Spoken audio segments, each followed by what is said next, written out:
Welcome to this panel discussion in the Leeds Palestine Film Festival around the film Jews Step Forward. My name is Carol Burns. I know you will have been expecting John Battle, former Leeds West MP, and unfortunately he's ill today, and I'm taking his place. I'm a member of the Leeds Diocese Pax Commission and Pax Christi, and I'm delighted to be hosting this event in partnership with those two organisations and the Palestinian Film Festival. I'm delighted to welcome our panel. And first of all, Pat Gaffney, who is the former General Secretary of Pax Christi in the UK, the International Catholic Movement for Peace.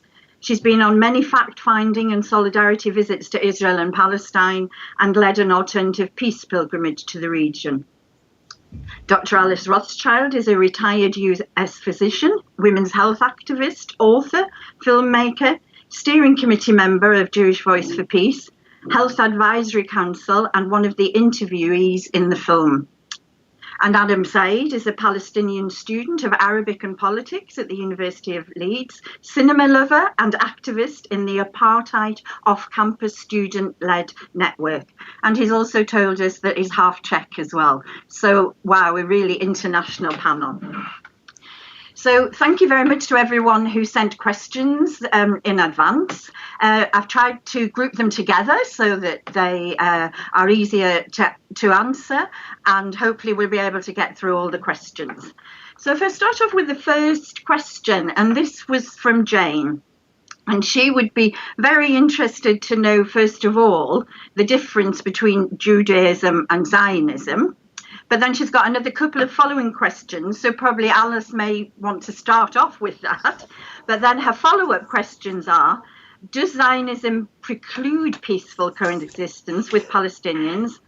And how can Judaism be used to challenge Zionism and not reinforce it? So Alice, if you would start for us, and then we'll go from there. Well, thank you for inviting me to be on this panel. From my point of view, Judaism is a religion. It sometimes is considered a cultural grouping. It's a set of beliefs and a whole historical, cultural and religious history of fighting oppression and siding with the weak and being a light unto the nations. And there's all these ideas that come along with the word Judaism. Zionism is a political national movement that was born in the 1800s and has been fully expressed by the creation of the State of Israel. So Zionism is not a religion. It's very, very different. There is also what I would say a more spiritual Zionism, sort of the Zionism of my Orthodox grandfather, who believes that, the Messiah is going to come sometime, but it's not happening right now, and it does not involve founding a state that's very militaristic and nationalistic and privileges Jews over everyone else. So they're two very different words that often get confused. Now, does Zionism preclude getting along with Palestinians? I think the main problem with political Zionism is that it inherently involves privileging Jewish citizens in Israel over everyone else. So it's inherently racist in its formulation and in its treatment of non-Jews. Now, if there was a return to a more egalitarian Zionism that's more a spiritual, religious feeling, that's a whole nother ballgame. But right now in our world, Zionism as it is currently practiced does preclude treating Palestinians as equal people, as equal citizens, as people who have a history and a yearning and aspirations that are equal to Jews. And that is highly problematic. Yeah. And do you think that Judaism can be used to challenge Zionism and not reinforce it? Well, Judaism as a religion has many, many wonderful things about it. So if you take the wonderful part of it, the part about, as I said, siding with the oppressed, working for justice, working to heal the world, tikkun olam, those kinds of themes are totally compatible with being in peace and working as equals with Palestinians. And in fact, many, many young Jewish folks in my world who are actually very religious use religious tenets to justify their practices and their ability to get along with Palestinians and to work as allies. That's great. Pat, I don't know whether you want to say anything about Christian Zionism at all. Oh my goodness. It might come up later, but I just thought we ought to just mention that it exists. No, that's right. And in a way, I think it was really interesting that the film dealt with Zionism and looked at the history of the movement that was responding to real problems and a real crisis. And I think it's probably helpful always to look at the historical development of projects and programs, because often they're rooted in trying to achieve some kind of justice. We know from our end of things that it was partly our creation of problems with the Balfour Declaration that allowed the Zionism of an ideal to be turned into a kind of national project. And I think, therefore, we have to kind of take our responsibility as part of that, creating that approach and growth of that kind of Zionism. And of course, it was out of that a lot of the ideas of Christian Zionism also emerged. Many of the people who were part of that political process at the time in our government were part of this Christian Zionist vision of the world. Today, I think Christian Zionism, as I see it from here, but also from a global perspective, I find it extremely powerful and extremely frightening. I made a visit last October to Israel and Palestine, and there was an enormous gathering in Jerusalem of tens of thousands of Christian Zionists from around the world. And, they're rich, they're powerful, they have a strong voice. But, when one looks at the vision that they're upholding, it's not a vision that has the Jews within its perspective for the future. So I find it politically and religiously extremely worrying, extremely dangerous, and almost something that, as a person of faith, I can't get my head around. So I think Christian Zionism is a major problem. Maybe it will disappear slightly with the change of government in the US, if the evangelicals feel, but that's another question, another issue. Yes, which we may come to later, actually. There's a little bit about that. Adam, I don't feel that you've got to answer, but I don't know whether you've got a perspective on how it feels from your point of view. Well, thank you, Alice and Pat, for answering those really important questions. And I think it's a great start to the conversation, because it grounds a lot of the misconceptions, or it gets rid of a lot of the misconceptions that people might have about, if they still have them after watching that film, obviously, which would be probably really hard. I always think, and I sort of follow the writing and the thoughts of Dr. Ramzi Baroud, who's a Palestinian living in the US, and he's a writer, and he's from Gaza, on the importance of centralizing the Palestinian narrative and the Palestinian perspective, because we are the indigenous people of the land. So it's really important when I have conversations with people here in the UK, and it steers towards Zionism, it becomes a theoretical debate about religion, it becomes a theoretical debate about philosophy, nationalism, and colonialism. I think what we need to remember is it's important to look at Zionism from the perspective of the Palestinians, how they experience Zionism. So it's all well and good for someone to say, I'm a Zionist, but I'm just a cultural Zionist. But what does it mean when you support the existence of a state which has caused the ethnic cleansing of my ancestors from that place, right? Which denies the link of an indigenous population to their homeland. This has very serious implications on the ground. So I really appreciate, that there needs to be a debate about and a distinction, obviously, between Judaism and Zionism. And by the way, it's not a coincidence that this misconception is being made. It's being, in my opinion, weaponized against pro-Palestine, or I want to say pro-human rights voices, right? This conflation between Judaism, Zionism, and labeling people anti-Semites is obviously one of the weapons that is used by, let's say, counterinsurgents or reactionary forces to shut progressive voices down, right? But crucially, looking at the way how the indigenous population of Palestine have experienced this colonial ideology of Zionism in the state-building project of creating Israel, and which was obviously, and the ultimate expression of that, the epitome of that was the Nakba, right, in 1948.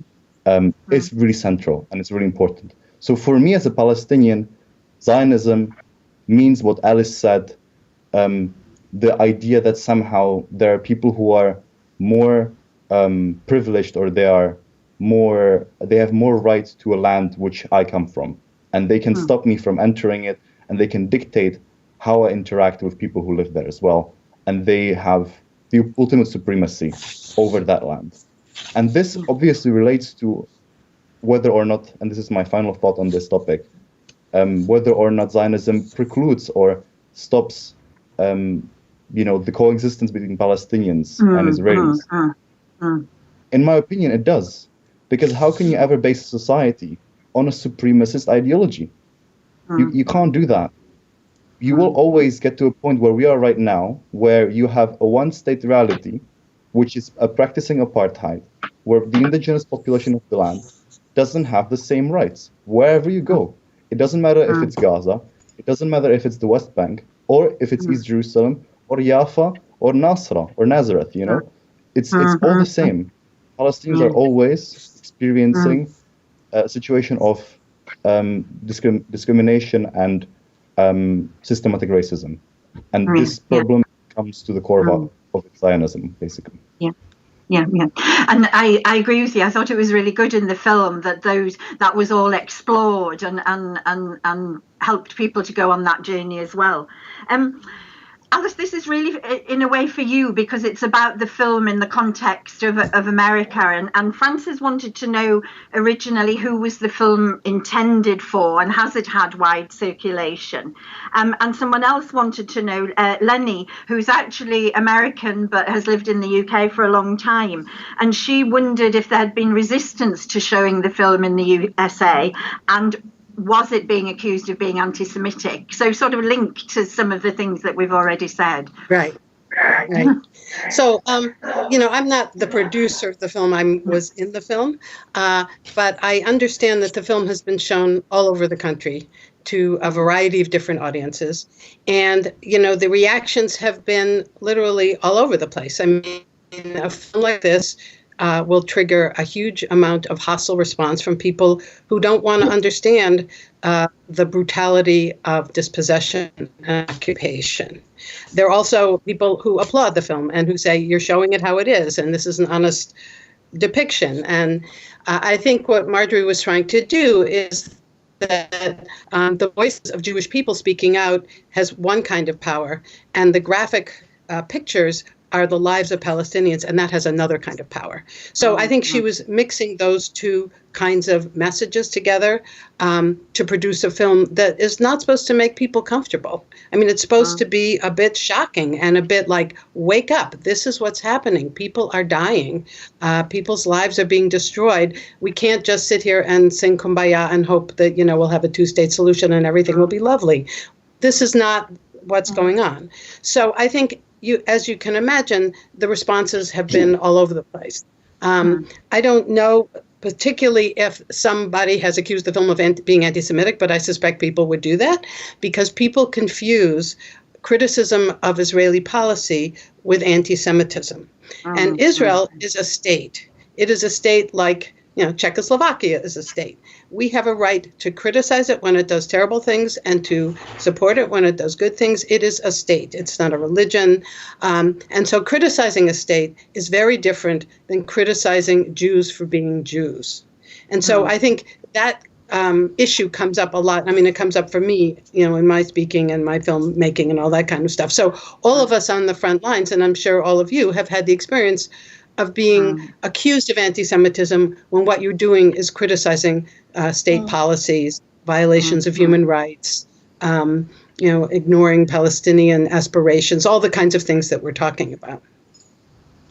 Yeah. And we won't go into it now, but in the UK context, our Labour Party is riven with trying to understand what anti-Semitism is and different voices in the Jewish community as well.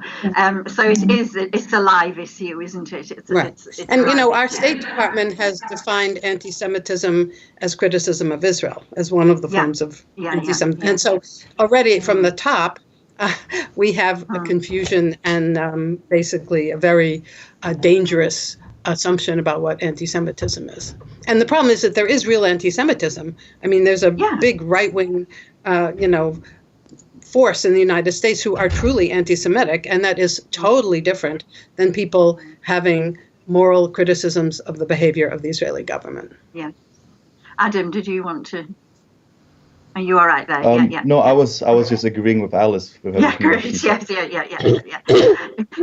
Just because you mentioned it, and there are two questions about from Lizzie and again from Frances about the imagery, and particularly the decision, quite shockingly, to include such graphic images, especially of the attacks that killed and wounded children, whereas most other documentaries have not gone that far in portraying life for Palestinians. And I wondered what each of us thought about that, and maybe Pat, you'd like to start with sharing what you thought about the imagery, which was particularly shocking, I think. Yes. I think I have rather mixed feelings about it. I think I understand, as Alice was saying, the need to kind of create the moral crisis with the film by showing the impact, particularly of violence against children and the military violence and what that's doing to communities. Another side of me is always slightly worried by images that portray people in such a devastating way. And part of me thinks, I find the grinding nature of occupation in some ways more shocking than sometimes images of violence being done to people.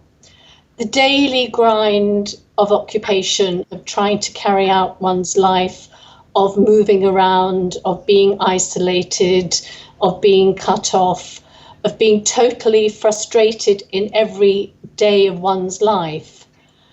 In some ways, that kind of impacts rather more powerfully on me, maybe, than images that show violence. But I understand the purpose of the film was perhaps to do something else in terms of jolting and creating this moral crisis, and to create the deeper understanding of what occupation is doing every day and how it's grinding people down is a slightly longer term perspective. But so I have mixed feelings about it. Adam, how did you feel?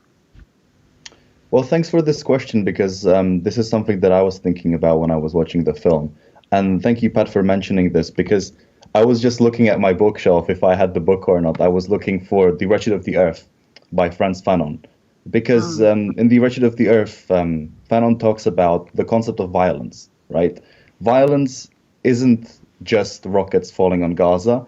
Violence isn't just someone being shot at a checkpoint or being, just harassed at a checkpoint. Violence is also living under occupation, having your identity denied. It is the constant fear of knowing that you're not safe even in your bed, knowing that at any time you could be snatched by soldiers. It is the violence of being stopped from pursuing your academic career, even if you have a scholarship at a UK university. This has happened to my friends who are from Gaza or from the West Bank. And because of the security of the Israeli state, they could not leave, right? So this is also violence. And also the epistemological violence, meaning the linguistic violence or the marginalization of Palestinian voices from the mainstream discourse, is also a form of violence that I experienced, for example, here in the UK. But about the imagery, so this is really important to notice, so this is not the only form of violence that Palestinians experience. But about the imagery itself, I think my biggest concern would be for the people who are in those images. To what extent did their agency, what has it been taken into account? But I think we always need to take a holistic picture. What is the purpose of the film? Is it meant to shake people up, as Alice has said?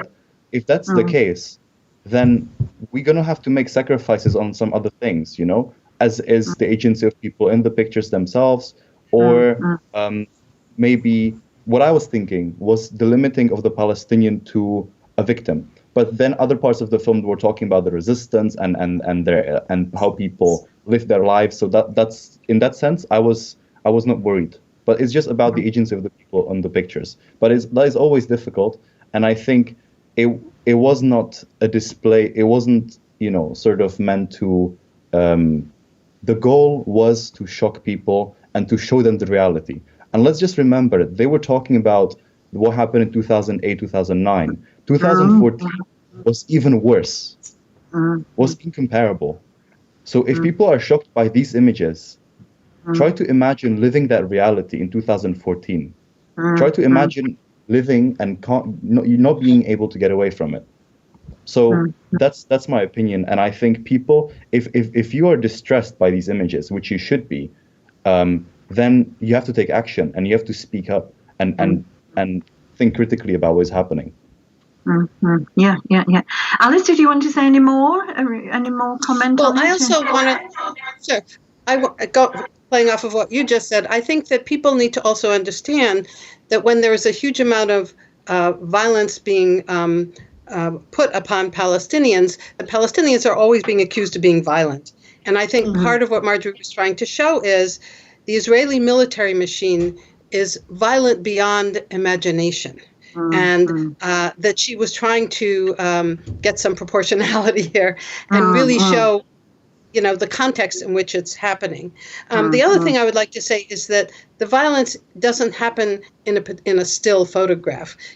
Every one of those people who suffered those injuries and that trauma has to live with it for the rest of their lives. So we're talking about communities that are resilient, they're creative, they're amazing in what they're able to do, but they're also living with this chronic trauma. And I think that's something else that people need to think about after they get over their shock and horror, is what is the long-term implications of being the kid who saw their father blown up, of being the young man who lost his leg. All the things that you see don't go away. This is now the reality for the future for that generation.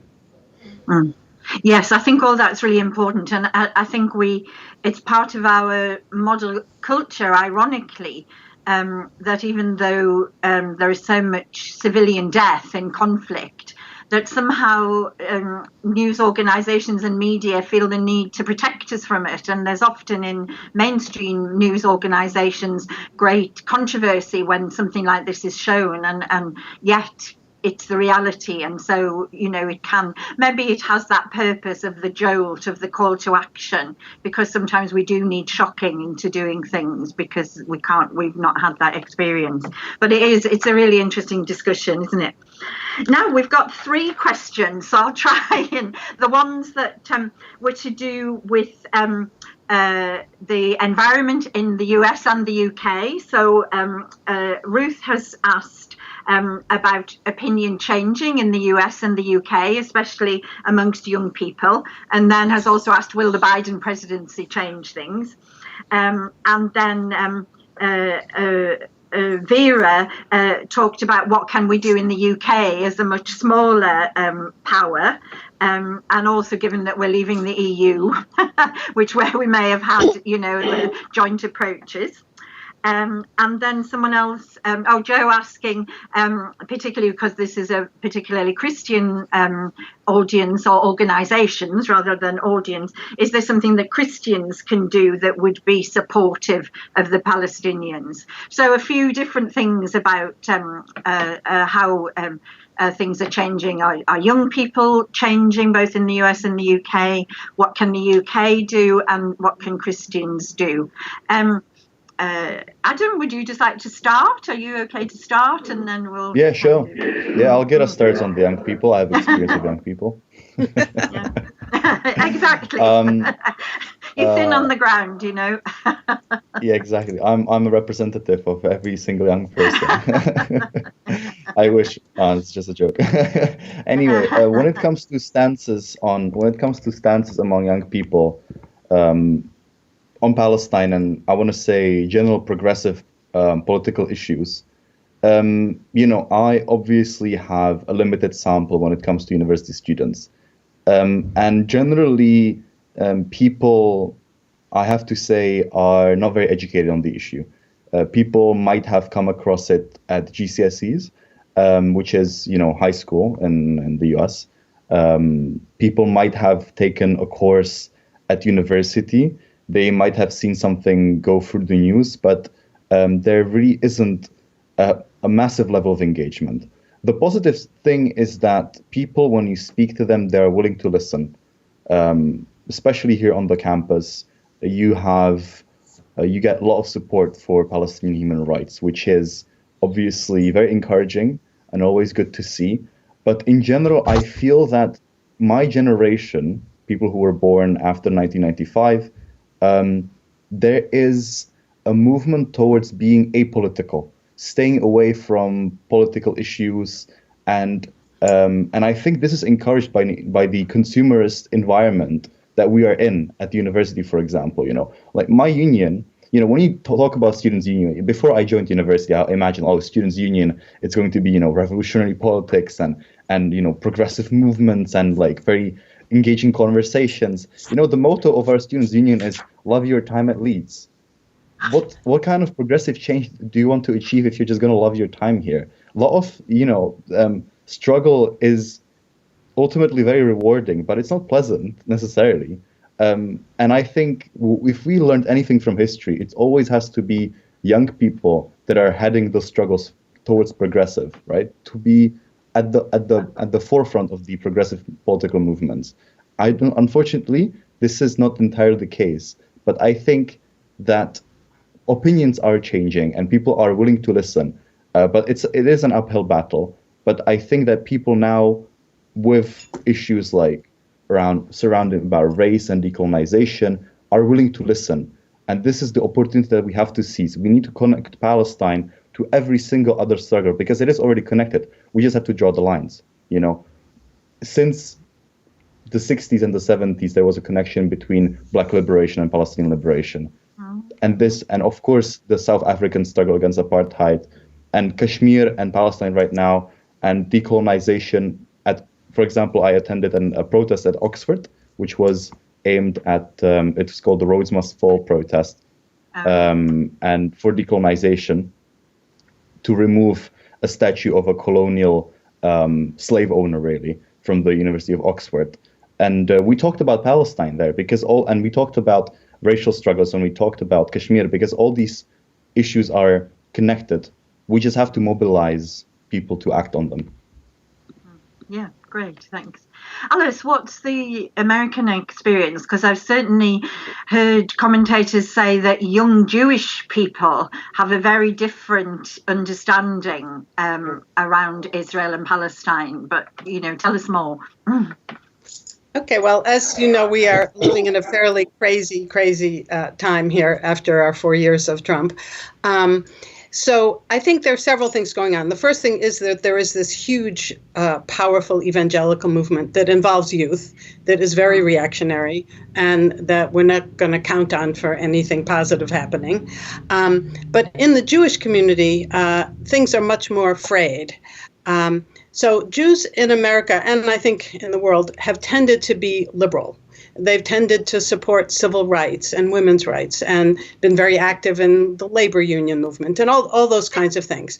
So we have that historical tradition. And now young people are coming up and they're, believing in those kind of values, but they're also seeing that those values don't seem to translate to Israel. So their parents are willing to tolerate things in Israel that they wouldn't tolerate in the U.S. So because of this crisis, the majority of young people do not march in solidarity with Israel, right or wrong, like they used to.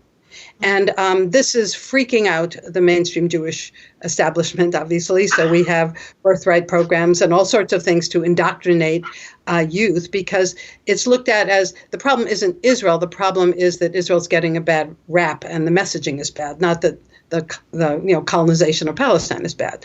So there's this huge struggle going on in the Jewish community, and the young Jews tend to be leaders in this because they are unable to sort of swallow the contradictions, and also they don't have sort of the post-Holocaust cultural trauma that their parents and their grandparents had.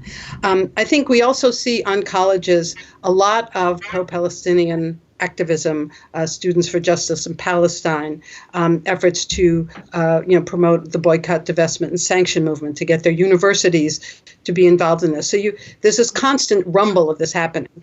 And there's a real attempt to make all of that activity illegal under, quote, anti-Semitism, or, college, the people who run the colleges are not interested in divesting from things related to Israel. So there's a big struggle going on in colleges as well. The other big thing that's going on in the U.S. is this growing sense of cross-sectional movements that you mentioned before, where there are huge connections being made between Black Lives Matter, which has endorsed a Palestinian solidarity stance, and the struggles in Palestine.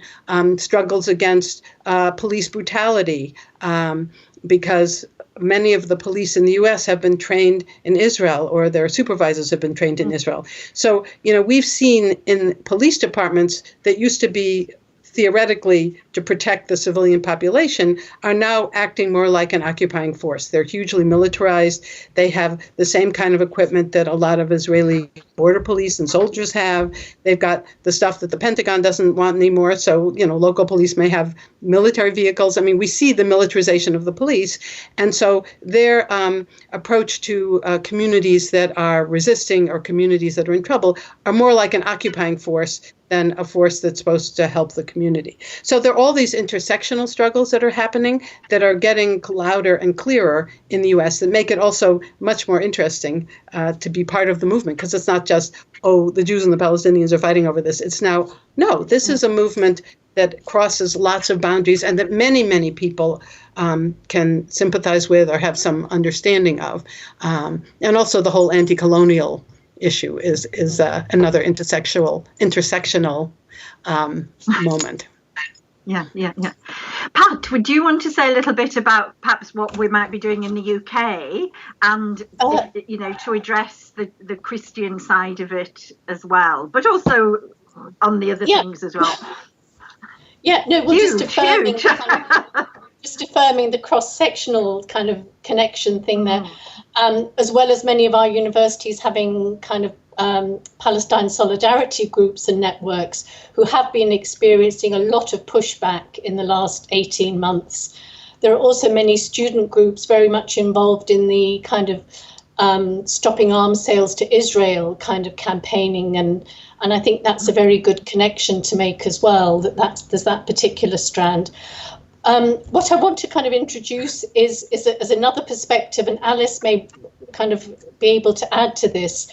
In our work in PaxChristi, one of the things that we try and do is to uphold and look at and learn from NGOs in Israel that are working to challenge and resist military occupation.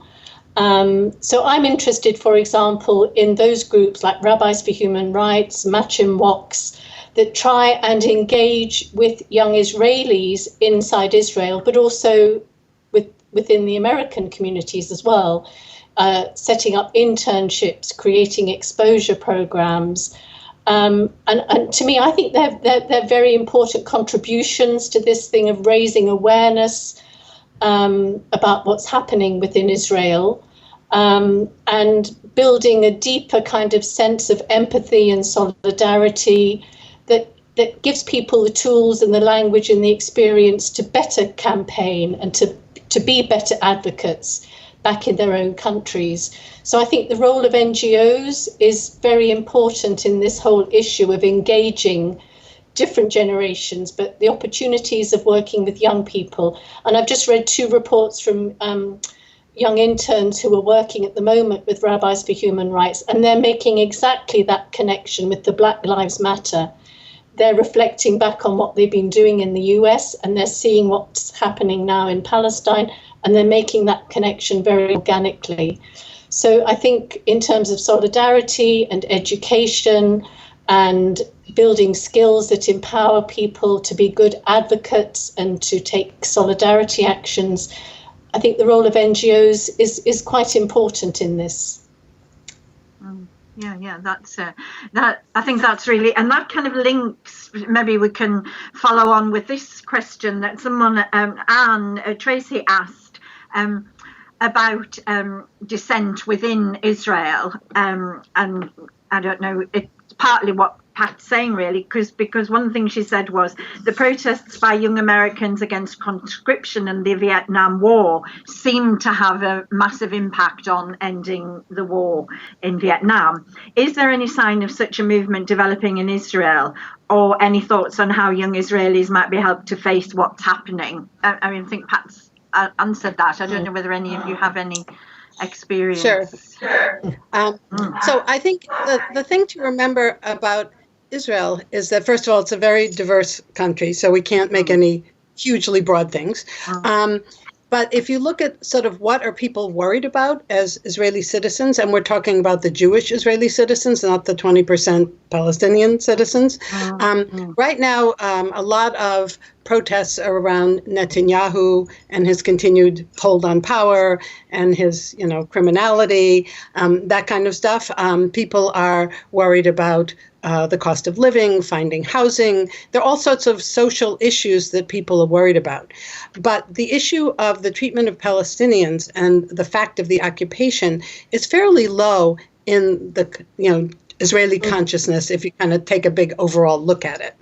And so I find that highly problematic. So, the NGOs like B'Tselem and Physicians for Human Rights and Israel Committee Against Home Demolitions and all those kinds of groups are critically important in documenting what's going on and working with populations like Palestinian populations that are totally disadvantaged within Israeli society.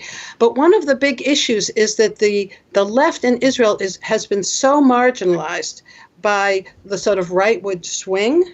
And even the sort of very good liberal leftist organizations mostly are not dealing with the question of Zionism. They're not dealing with the fact that you cannot be a democracy and be a Zionist, that ultimately they're going to have to face this issue, which is a core issue for this country. So for me, the thing that worries me is that Israel needs a civil rights movement, similar to what happened here. And we're, not at the end of we're in the, beginning of our civil rights movement, but that's not happening in Israel. There's not that kind of introspection, even on the left. And until that happens, there's not going to be a recognition of Palestinians as colonized people who have been dispossessed and all that. I mean, we're not even at recognizing the Nakba in Israel. You get it's a criminal to celebrate the Nakba, so or it's a civil offense to celebrate the Nakba. So we're not even at square one. So I think if you look at that fact and the fact that there is a tremendous amount of within their wonderful educational system with all of its resources and there is a real nationalistic streak. There's not an uplifting of the Palestinian story by any stretch of the imagination. That Israeli youth are really, marching with their parents and not and are not having the role that youth in the U.S. are having. And also if you look at who the babies are, there's a huge percentage of babies are now from ultra-Orthodox families since they have such big families. So if you take that into the next generation, I don't remember the exact numbers, but like, in 20 years or 10 years or whatever it is, the majority of youth are going to be from ultra-Orthodox families. And, the ultra-Orthodox have not traditionally been a voice of reason and humanity and open-mindedness towards Palestinians. So I think that Israel is in a big muddle. And that's why I don't think change is going to come from within. I think change is going to come from pressure from without. And that is probably the sad fact of the matter. So kind of moving then sort of back to what someone was asking. So what kind of things, for example, should we be doing in the UK, Adam? Where are our pressure points with the British government? Adam, do you want to start? And then... Yeah, definitely. Thank you, Alice, and thank you, Pat, because this is exactly what we need to be talking about. We need to be talking about the problematic of understanding how low and how unimportant really the Palestinian lives are in Israeli society, and it's not because Israelis are somehow different from anyone else. It's because of the propaganda that they've been fed through the education system, as you have mentioned. So exactly, we have to, I think, I'm a big supporter of the struggle from within and from without. I think it needs to be a two-way street. But I also think that when we talk about what we can do now here in the UK, how do we pressure the government? It's a really important question. And it has quite a straightforward answer. You support the BDS movement. The BDS movement, which is the call for boycotting, divesting from, and sanctioning the Israeli state until it complies to three very basic demands. Those demands are freedom, justice, and equality. Freedom for the Palestinians who are living under occupation, justice for the Palestinians who've been forced out in 1948 and 1967, and equality for the Palestinians who are living in the state of Israel. We could go, more into these three demands, but I think they're quite self-explanatory and they're quite clear. So what you can do here in the UK, you have to make the best of your privilege and of your voice that you have as a citizen of the UK, or in my case, as a student here. So if you're a student and you're watching this and you're listening, join a Palestine Solidarity Society in your university. Become part of Apartheid Off Campus. Look us up on Facebook. We're just called Apartheid Off Campus, or on the internet, we have a website. We organize talks. We organize campaigns for something what we call the Ethical University Campaigns, which aims at ending any institutional links with universities that are contributing in the perpetuation or continuation of war crimes or violations of international law. We also obviously do awareness spreading. We talk about divestment here at the University of Leeds 2 years ago. We've had a successful campaign which resulted in the university divesting from a number of companies, such as Airbus, for example. I think Airbus was one of them. But very importantly, it was in the hundreds of thousands of pounds that these investments were, and they were ended. We still have an investment in HSBC, which is one of the worst banks in the world in terms of human rights violations. Everyone knows that. Join your local Palestine Solidarity group. Write to your MPs. Keep yourself informed. And there's also, calls for direct action. Right now in lockdown, obviously, that's quite limited. But I'm also an advocate for civil disobedience and direct action. So there's a group that has emerged recently called Palestine Action. And they've been doing some very interesting and I want to say effective actions on sites that include the headquarters of Elbit Systems, which is a company which manufactures drones that are used by the Israeli army. They occupied one of the factories that provide engines for these drones for more than 2 days, and it caused more than 700,000 pounds in losses for the company. So it really has an impact, So yeah, this is what we can do and what we have to do, really. If anyone who is, I want to say, conscious of their positionality and their privilege here in the UK, and they want to be anti-racist, there's nothing else that you can do than to take action. Anything less than that is not being anti-racist. Thanks, that's great, Adam. Pat, would you like to add to that? To say a big yes to all of those things, of course, but just again from a church's perspective, I think the churches have got to use the moral reserve they have as a body that has values and that has a vision of what the world should be. And unless we're using that moral reserve to speak for justice, to speak for equality, then I think we're failing. You'll know that in 2009, the churches in Palestine issued a statement to the world, a Kairos document, saying, the time has come now for the churches globally to be involved in work for change for Palestine. And in 2012, in this country, we produced a kind of a response from the churches in England and Wales, an ecumenical response called A Time for Peace. And out of that, we've been trying to work to get churches engaged in morally responsible investment, looking at both the negative, the divestment and the boycott side of the use of money and resources, but also looking at the positive side of how we can use money and resources positively to encourage peace building and justice work in the region. I think the fact that church leaders now in many of our countries, and speaking of England and the English-speaking world, every year there's a delegation that goes in January to the West Bank and to Gaza, and they are regularly meeting on the ground with people who are involved in campaigning and advocacy work. But the important thing is when they come back to the US or Canada or France or the UK, that they can then become a voice of advocacy, going to their own Israeli embassy, getting their own church constituents to become involved in action for change. I think the churches are important because often they're a target. The churches speak out and immediately they're clobbered with anti-Semitism. And I think they are no longer as afraid as they used to be. I think they've gained confidence and courage. They know now that they have to stand their ground and speak out and get behind the campaigns that you've been speaking about, Adam, and be part of, mobilizing what could be a very substantial constituency into that campaigning work.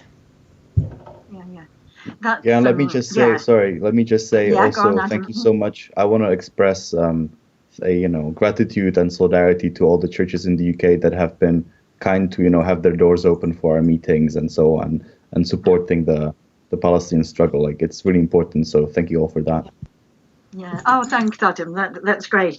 There's really a devil's advocate question, I think, that you will have seen, that there are critics of the BDS movement because it focuses disproportionately on Israel, say some people.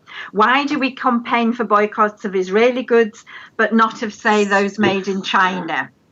And I think really people are asking those questions because they want help with the arguments. So, Alice, do you want to start? Sure. So, first of all, I think it's a very good question. And the answer that I have for that is that, first of all, Palestinian civil society has called for the boycott, divestment, and sanction, as we discussed.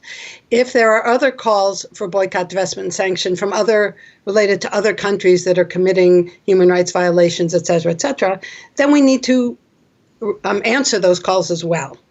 The reason there is a particular focus on Israel is that, first of all, from the U.S. point of view, we give $3.8 billion a year to the Israeli government. And Israel, and that's military aid. And Israel claims to be a modern sort of Western democracy. We Western democracies are having our issues, but that's the category they like to fall in. And so the fact that they are presenting themselves in a particular way and behaving in a totally opposite way, and the fact that we provide them with tremendous military and financial support, and then a huge amount of political support. I mean, look what Pompeo is doing, wandering around the West Bank and drinking wine from bottles that have his name on it. I mean, that's outrageous. This is against international law. So Israel is sort of basking in the cover of U.S. politicians and the United States Senate cowardly ignoring human rights violations and all the other stuff and just sending more and more money. And because this is so egregious, and because we are responsible for it, and because the Palestinians are asking for this, I think we need to honor it. And so that's why this is a particular situation, but it doesn't negate responding to other people's calls for BDS if they have them. Then we pay attention to those. I mean, BDS is a strategy, and it's a strategy to move the political discourse in a more positive direction. And what I say to people who object to BDS is, wait a minute, Palestinians respond with slingshots or suicide bombing, and they're totally condemned. Palestinians respond with literature and writing, and they're totally ignored. So here's a peaceful, nonviolent resistance that has been done by Jews fighting the Nazis, people in South Africa, et cetera, et cetera, et cetera. Why can't they use that too? If you don't give them any options for resistance, how do they resist? Tell me, how do you do it? So I think that BDS is a fabulous strategy because it's a nonviolent resistance movement. And it's something that can be done on the grassroots level. You can go to your grocery store and say, I don't want you to carry Israeli wines because the grapes are grown in Piscot in an Israeli settlement, and that's against international law. Did you know that? And I think that that's sort of the beauty of BDS, is it can be very personalized on the grassroots level. And also that, we're not going to take down the Israeli hummus industry. What we're doing is damaging the reputation of the state of Israel. And Israel needs its reputation. And you can tell how frantic they are about that because Netanyahu said that second to, except for Iran, the BDS movement is the next most dangerous thing to Israel, which is amazing to me because I didn't know we were that powerful. But it means that the Israeli government is really worried about its reputation because ultimately, there's a sense that there's something illegitimate about this particular colonial effort. And I think in their core, many Israelis know this. So they're afraid of the truth of that coming out. So that's partly also what's going on. Adam, would you like to say anything more about BDS? I think. Yeah, definitely. Thank you so much, Alice. Again, couldn't have said it better. Let me just say one or two words about cultural boycotts, just to expand. Cultural boycotts, I think, are really one of the most powerful ways we can influence the reputation of the state of Israel. And the fact of the matter is, I always get this question aren't you just picking on Israel? Aren't you just singling out Israel? Well, actually, Israel is singling out itself by breaking international law. If anyone else breaks international law, we will talk about it. And it is not a regular country because there is no other country that breaks the international law in such a way and gets away with it with total impunity from the UN and from the mass media and from countries like the UK and the US. And that is why it's really important that people like artists, like football players, sportsmen, influencers in general, they speak out about this and they refuse, for example, to play in Israel. I will give a prime example of someone who not only stands always on the side of the Palestinian people, but of any other struggle. If you look at Roger Waters, he literally will speak out on any injustice there is, and he will give platform to these voices. I was lucky enough to have that experience myself with him, which was amazing. But cultural boycott is really the strongest thing that we can do and focus on. Put pressure on your football team that might be playing with an Israeli football team. Put pressure on a music festival that might be hosting Israeli artists. Put pressure on your university. And this is, again, directly speaking to my colleagues who are students. Did you know that the Hebrew University of Jerusalem has accommodations for people who come from, let's say, the UK, they stay in this accommodation that is built on stolen Palestinian land, which is illegal under international law. If you stay in that accommodation, you are staying in a settlement. You are contributing, unconsciously perhaps, but you are taking part in a war crime. This is a problem. We cannot have an institution to be partnering with our universities here in the UK that does things like this. It's unacceptable. So start the campaign wherever you are, whatever you want to do. But think about the power that you have here. And know, just as Alice said, Israel is really, really, really sensitive about its reputation. And so are the institutions that you might be trying to target. So it's really important that you understand this power that you have and make the best out of it. And by the way, we are not targeting nationality, we're not targeting identity, we're always targeting complicity. That's the goal. And the goal is for Israel to abide by international law and respect Palestinian human rights. That's it. That's all we want. Yeah. Pat, did you want to add anything? Just very quickly, the reason we have to be involved in is that we're part of the problem historically, and we therefore have a moral and a legal responsibility. And I think secondly, engaging in campaigning around boycotts and investment, creates great opportunities for awareness raising about why we need to do this, what settlements are about, why goods are coming from. So I'm always interested in how we can widen people's awareness by using certain strategies. And completely behind Alice, it is a very wonderful example of non-violence in action, and non-violent strategies should be raised up as an example of how we should all be engaging with this context.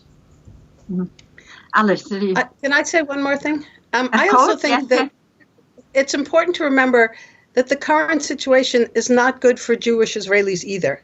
It's not good for their youth to spend, 18 to 22 years old in the military, in a very racist military. It's not good for 18-year-olds to spend hours at a checkpoint with a huge amount of power over women and children waiting to get across, and people trying to get to school and all that stuff. The suicide rate in Israel amongst soldiers is greater than the number of soldiers dying in combat. There's more domestic violence. It's not good for this country to be an occupier. So, for many, many Jews, part of the struggle is to wake Israelis up and say, this is not good for you. You need some introspection here, because you will be a better country and better people if you face this dilemma. So I think it also needs to be looked at in that light. Yeah. We're coming towards the end of our time. There was one question that we haven't addressed, so maybe we can try and round up by taking this. People were interested again in how they can argue against the need for the separation wall. People have, the Israeli government makes the arguments about they need to feel safe, and they see the Palestinians as a threat. I don't think the questioners are agreeing with that, but they're saying, how can we argue against that? So maybe in sort of rounding up the discussion, perhaps you address that, or anything else that you'd like to say to kind of bring us to a close. So Alice, would you like to just say what your arguments are? This is one of my favorite questions. Yes. Okay, so first of all, 20% of Israeli citizens are Palestinian. So the separation wall doesn't separate Palestinian citizens from Jewish citizens. So that's an issue.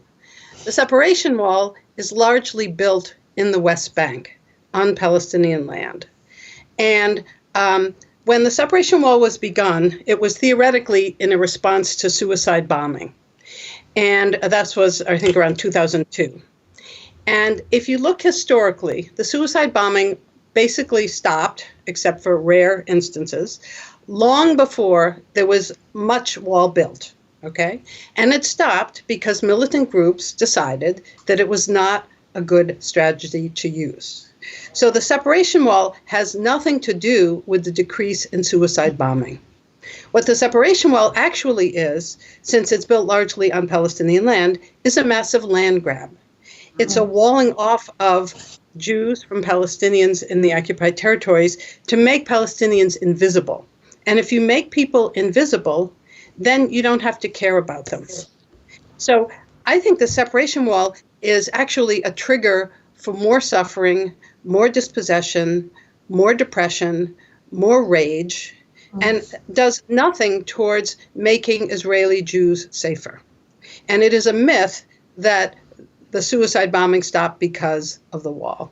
So I think that's like a very quick rundown on what the wall is about. Yeah. And it's also appalling. I mean, if you're in Bethlehem, it's like being in a prison. It's an appalling way to make, try to create a political, to improve the political situation.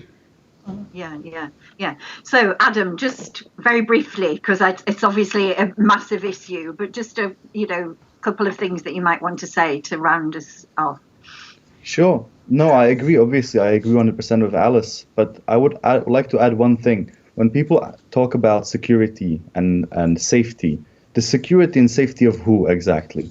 Who is the one who's living under occupation? Whose voices are we centering the discourse around? Whose lives are we treating as more important than others? Well, I mean, these are obviously questions that are answered very easily. The security state of Israel will always focus only on its objectives. Its objective and its number one policy is the maximum amount of land with the minimum population of the Palestinians and the maximum amount of Palestinians on the minimum space of land. So that's why you closed off Gaza, and that's why you force Palestinians to leave, both because of economic pressures and because of environmental factors, to leave the West Bank. People are leaving the West Bank. Young people are leaving the West Bank because the situation is so hard. You cannot develop a thriving life under this sort of occupation. I will tell you just a small thing. In Bethlehem, close to it, there's a man who refused to sell the land and refused to sell his house to the Israeli authorities. You know what they did? They built a special section of the wall just for his house with a special gate. If someone wants to visit this man, they have to first agree with the Israeli authorities who will open the gate for him. This is ridiculous. But it's about sumud, right? It's about persistence, about resilience of the Palestinian people to stay on their land. But the policy that they're pushing for is for Palestinians to leave, because this is what they want. Yeah. Pat, do you want to? No, just again, I would agree. I think walls and barriers are a very cynical way of trying to talk about peace and securing peace. And I think we've got to challenge the way that that's used in the language of peace and security. And I agree with both of our friends. I think what I've heard both of you say is that the potential for a meltdown of hope among Israeli people and among Palestinians is enormous, and the psychological and physical damage that that's doing has to be challenged, and that cannot be safeguarded. That meltdown of hope cannot be approached by building walls or by military occupation or by creating fear and generating fear. So we have to really push to reframe the way we understand what peacemaking and security are about for Israel and for Palestine. We have to reframe that whole discussion. Yeah, that's great. That's a really great way of ending. And I must say, having visited Palestine and Israel, I think if people saw what the wall was like, I think people don't really understand. When I saw it, it's a shocking thing to see how the impact that it has on people's lives. There's so many more things we could have talked about. I had 2 or 3 questions in my back pocket thinking, if we run out of questions, but of course we haven't, because there's so much to say. I want to thank the 3 of you all very much indeed. I think it's been a great discussion, and there's always something new to learn, and I've certainly learned new things as well. And I hope the people who watch the discussion learn more. But also I think it's enhanced what we saw in the film as well, really, and the questions that people had and the things that it raised. So thank you very much indeed. Thank you, Alice, particularly for joining us from the States. Yes. As always, the silver lining in the cloud of COVID is that we can do these meetings across the Atlantic and have someone joining us from America. But thank you very much to Adam from Leeds and bringing that really young person's perspective, and thanks very much to Pat as well with all the depth of your experience. Thank you very much indeed. Thank you all. Thanks, Carol. Thank you. Pleasure.